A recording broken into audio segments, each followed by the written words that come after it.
Әкеміз жұмыстан келеді ғой, енді сонда асыға күтеміз әкемізді. Анда-санда конфеттер болады әкелетін, сосын басында фуражкасы болатын. Сол фуражканы киіп, соны киіп, нетіп, соған өзіміз қызықтап, нететіміз енді сол. Депода енді жұмыс істеп жүргенде ол кісілер енді кешке келеді, шаршап келеді деген сияқты. Сондықтан жағы біз өзіміз барып, жаңа балалар болғаннан кейін бәріміз қарсы аламыз, әке шешейді. Үйдің ішінде туыстар да болатын, жаңа ағайынның балалары да болатын.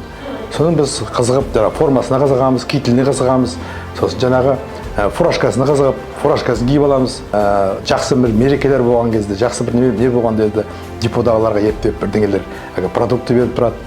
Ол кездерде нан, қант беріп тұрады. Шақпақ қант болатын ол кездерде. Шақпақ қант алып келетін бізге үйге. Шақпақ қант деген бір кәмпиттен де жақсы артық нәрсе болып көрінеді бізге. Шақпақ қант деген сияқты. Енді қазір КТЖ-да мұражайында біздің атамыздың жеке ұстаған заттары бар.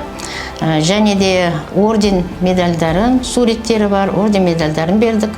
Мұражайдан ол кісі туралы естелікті көріп, оқып, келесі ұрпақтары біліп, естіп, жалғастырып жатыр.